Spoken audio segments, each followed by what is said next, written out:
Let's assemble our 24-inch solar flashing LED Octagon retrofit kit by TRAFFICTHINGZ. If you look closely at the ends of each individual light bar, you will see a small plus and minus sign. This is important to note when connecting your light bars to the corner pieces. Snap the light bar and corner piece together, and repeat the process until you have a completed frame.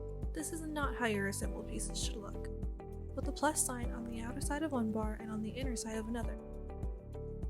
For proper connection, all plus signs need to be on the same side throughout the entire frame. Prior to install, it is recommended to charge your solar-powered control box for a minimum of 2 days. Refer to the video linked in the description to find out how. When ready, you will connect the retrofit kit to the control box using the appropriate cables. For further instructions, visit the link in the description. It will take you to the product on our website, where you will find a Documents tab with a downloadable PDF. If you have any questions, feel free to contact us through live chat via the web or call the number on the screen.